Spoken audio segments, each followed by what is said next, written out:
जय हिंद नमस्कार welcome to our channel defence study corner. आज आमी कथा पातिम चीफ मिनिस्टार जीवन प्रेरणा स्कीমৰ বিষয়ে। মোক সকলোৱে সুধি আছিলে স্যাৰ जीवन प्रेरणा स्कीমৰ বিষয়ে কওক কেনেকৈ এপ্লাই কৰিব পাৰি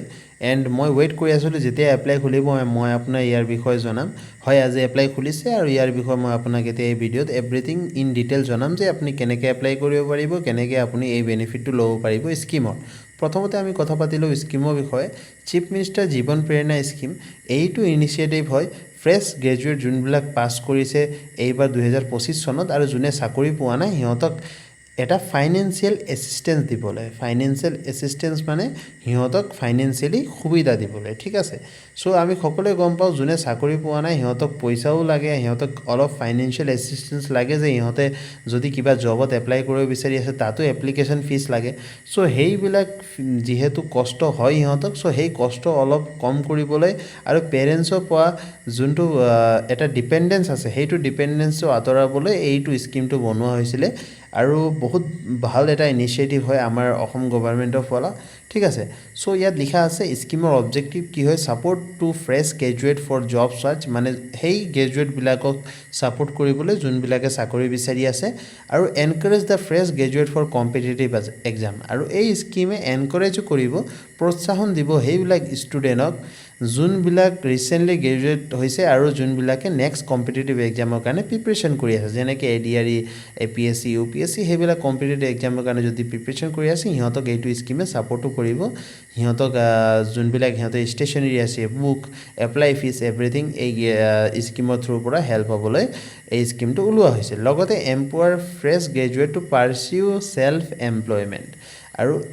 এম্পাৱাৰ কৰিব বিচাৰি আছে সেইবিলাক গ্ৰেজুৱেটক যোনবিলাকে ৰিচেণ্টলি পাছ কৰি আছে টু পাৰ্চিউ ছেল্ফ এমপ্লয়মেণ্ট, মানে সিহঁতে ছেল্ফ এমপ্লয় হওক। চ' সেইটো আমাৰ অসম চৰকাৰে বিচাৰি আছে। আৰু এতিয়া আমি কথা পাতোঁ যদি আপোনাক এইটো স্কিমৰ লাভ উঠাব আছে আপুনি কোনটো ক্ৰাইটেৰিয়া ফ'ল' কৰিব লাগিব। এলিজিবিলিটি ক্ৰাইটেৰিয়া সেইটো কি হয়, আপুনি ফ্ৰেছ গ্ৰেজুৱেট হ'ব লাগিব 2025 পাছ আউটছ অনলি, মানে 2025 চনৰ পাছ আউট আপুনি হ'ব লাগিব, গ্ৰেজুৱেট আপুনি হ'ব লাগিব from government public institution of state or central. So' government public ইনষ্টিটিউশ্যনৰ পৰা আপুনি গ্ৰেজুৱেশ্যন কৰা হ'ব লাগিব, সেইটো ষ্টেট ইনষ্টিটিউশ্যনো হ'ব পাৰে বা চেণ্ট্ৰেল ইনষ্টিটিউশ্যনো হ'ব পাৰে। কিন্তু ইয়াত এটা কথা আছে, যোনটো ইনষ্টিটিউশ্যনৰ পৰা আপুনি গ্ৰেজুৱেশ্যন কৰিব 2025 চনত সেইটো ইনষ্টিটিউশ্যনটো হ'ব লাগে অসমত এষ্টাব্লিছ, মানে সেইটো অসমত থাকিব লাগিব ইনষ্টিটিউশ্যনটো, ঠিক আছে, আৰু অসমৰ পৰা আপুনি পাছ কৰিব লাগিব। কিন্তু যদি আপুনি অ'পেন ইউনিভাৰ্চিটিৰ পৰা পাছ কৰিছে বা প্ৰাইভেট ইনষ্টিটিউশ্যনৰ পৰা পাছ কৰিছে তেনেহ'লে আপুনি তাত এলিজিবল নহ'ব, ঠিক আছে। এতিয়া আপুনি আৰু এটা এলিজিবিলিটি ক্ৰাইটেৰিয়া ফ'ল' কৰিব লাগিব, সেইটো হ'ল আপুনি পাৰ্মানেণ্ট ৰেচিডেণ্ট হ'ব লাগিব অসমৰ, ঠিক আছে। চ' যদি আপুনি পাৰ্মানেণ্ট ৰেচিডেণ্ট হয় অসমৰ তেনেহ'লে yes you are fully eligible for this scheme, ঠিক আছে। যদি আপুনি এই স্কিমৰ লাভ উঠাব বিচাৰি আছে তেনেহ'লে আপুনি কি কৰিব লাগিব, অলপ স্ক্ৰীনটো ইণ্টাৰফেচ তলৰ কৰাৰ লগে লগে ইয়াত লগ ইন আৰু কণ্টিনিউ এজ এ গেষ্ট দুটা ইণ্টাৰফেচ আছে। যদি আমি লগ ইনত ক্লিক কৰোঁ আপুনি কি দেখা পাব, ইয়াত আপুনি নিজৰ ফোন নম্বৰ আৰু পাছৱৰ্ড দি পেলাই লগ ইন কৰিব লাগিব। কিন্তু এই লগ ইন কৰিবলৈ আপুনি প্ৰথমতে ৰেজিষ্টাৰ কৰিব লাগিব। চ' ৰেজিষ্টাৰ কৰিবলৈ এই ৰেজিষ্টাৰ তলত যোনটো আপুনি দেখা পাই আছে ইয়াত আপুনি কি কৰিব লাগিব, এই ৰেজিষ্টাৰত আপুনি কি কৰিব লাগিব, ক্লিক কৰিব লাগিব। কথাটো বুজিছে, এই ৰেজিষ্টাৰত ক্লিক কৰাৰ লগে লগে আপুনি কি হ'ব, আপুনি ইয়াত ৰেজিষ্টাৰ কৰিব পাৰিব। চ' এই ৰেজিষ্টাৰত আমি ক্লিক কৰি চাওঁ কি হয়, অ'কে। চ' ৰেজিষ্টাৰত ক্লিক কৰাৰ লগে লগে এনেকুৱা ইণ্টাৰফেচ আহি যায়। চ' এইটো ইণ্টাৰফেচত আপুনি কি কৰিব লাগিব, ইয়াত আপুনি নিজৰ ফোন নম্বৰ দিব লাগিব, যিকোনো আপোনাৰ ফোন নম্বৰ হ'ব পাৰে। ফোন নম্বৰ আপুনি ইয়াত দিয়াৰ লগে লগে আপুনি ইয়াত লগ ইন কৰিব পাৰিব, অ'কে। যেতিয়া আপুনি ইয়াত লগ ইন কৰিব তাৰপিছত আপুনি ইয়াত এপ্লাই প্ৰচেছটো কণ্টিনিউ কৰিব পাৰিব। ইয়াত আপুনি কি কৰিব লাগিব, ইয়াত আপুনি এই যোনটো I accept privacy and term condition সেইটো আপুনি টিক কৰি দিব, তাৰপিছত ৰিকুৱেষ্ট OTP ইয়াত মাৰি দিব, ঠিক আছে, যোনটো আপোনাৰ OTP হয়। মাৰাৰ লগে লগে আপুনি ইয়াত লগ ইন কৰিব পাৰিব। চ' এনেকৈ আপুনি লগ ইন কৰি ল'ব। লগ ইন কৰাৰ পিছত ইণ্টাৰফেচ কেনেকুৱা কি হয় মই আপোনাক ইয়াত দেখাই আছোঁ, ঠিক আছে।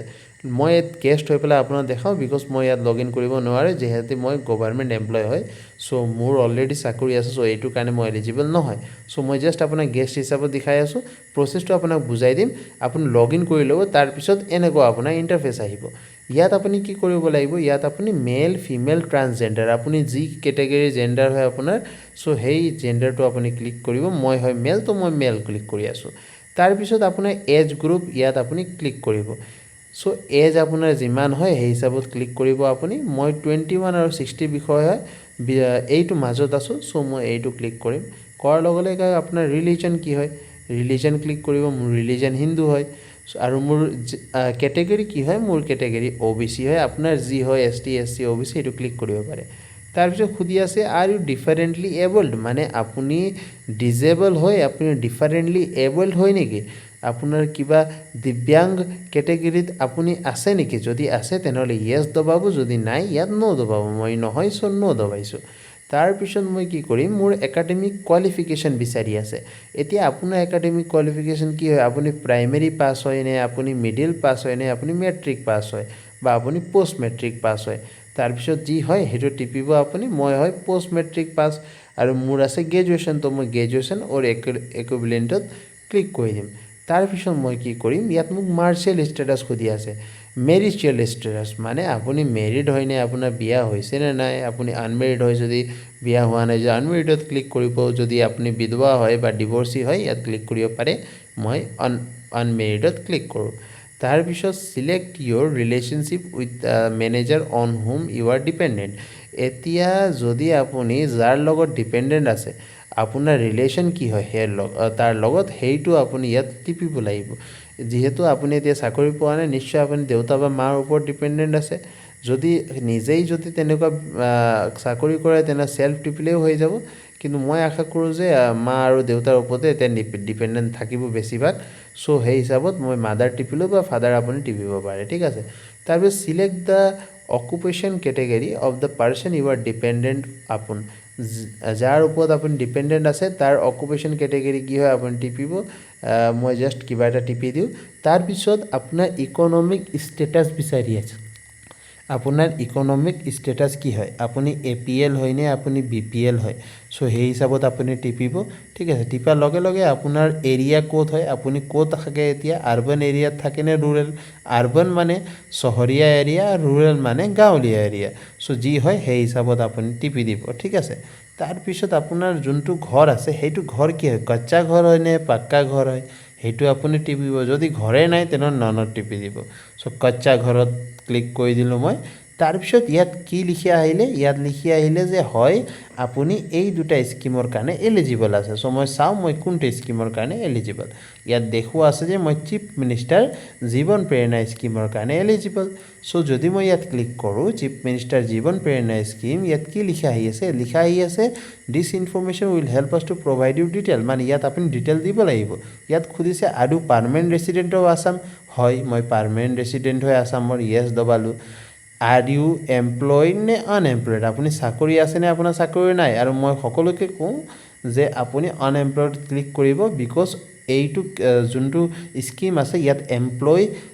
এলিজিবল নহয় আপুনি যদি আনএমপ্লয় হয় আপোনাৰ যদি চাকৰি নকৰে তেতিয়া আপুনি ইয়াত এলিজিবল সো আনএমপ্লয়েড ক্লিক কৰিব is any of your parents registered as a contractor আপোনাৰ কোনোবা মা দেউতা কন্ট্ৰাক্টৰ আছে নেকি যদি আছে yes যদি নাই no so no click কৰিলো are you taking or have you taken the benefit of মুখ্যমন্ত্ৰী নিযুত মইনা আঁচনি আপুনি মুখ্যমন্ত্ৰী নিযুত মইনা আঁচনিৰ বেনিফিট লাভ উঠাইছিলে নেকি যদি উঠাইছিলে yes যদি উঠোৱা নাই নো আৰু মই সকলোকে কৈ দিব বিচাৰো যদি আপুনি মুখ্যমন্ত্ৰী নিযুত মইনা আঁচনি স্কিম লাভটো উঠাইছে যদি এই স্কিমৰ বেনিফিট আপুনি পাইছে তেনেহলে আপুনি ইয়াত এলিজিবল নহব সো মই এতিয়া কাৰণে নো দবাও তাৰ পিছত মোক খুদিছে is your family annual income greater than 10 lakh আপোনাৰ ফ্যামিলিৰ বাৰ্ষিক আয় 10 লাখতকে বেছি নেকি মই ইয়াত নো টিপি আছো are either of your parents serving as a member of parliament or a member of legislative assembly or a minister in the state or central government or government employee or a pensioner মানে আপোনাৰ parents আপোনাৰ দেউতা আপোনাৰ মা কোনোবা MP হয় নেকি কোনোবা MLA হয় নেকি কোনোবা মিনিষ্টাৰ হয় নেকি সেন্ট্ৰেল বা ষ্টেটৰ বা গভৰ্ণমেণ্ট এমপ্লয় বা পেনশনাৰ হয় নেকি যদি হয় ইয়েছ যদি নহয় নো সো সেই হিচাপত আপুনি টিপিব তাৰ পিছত ইয়াত আপুনি দেখা পাই আছে ইয়াত কি লিখিছে are you graduated passed in 2025 মানে আপুনি 2025 চনত গ্ৰেজুৱেশ্যন পাছ কৰিছে নে নাই যদি কৰিছে ইয়েছ যদি কৰা নাই নো সেই হিচাপত আপুনি টিপিব মই ইয়েছ টিপি আছোঁ এতিয়া যিহেতু ইয়াত সেইবিলাকে এলিজিবল চ' এইটোৱে লাষ্ট ক্ৰাইটেৰিয়া ইয়াৰ পিছত আপুনি তাত ৰেজিষ্টাৰ্ড হৈ যাব চ' মই এভৰিথিং আপোনাক বুজাই দিলোঁ কেনেকৈ আপুনি ৰেজিষ্ট্ৰেশ্যন কৰিব পাৰে সেই হিচাপত আপুনি লাহেকৈ আহি পেলাই ছাইটত ৰেজিষ্ট্ৰেশ্যন কৰক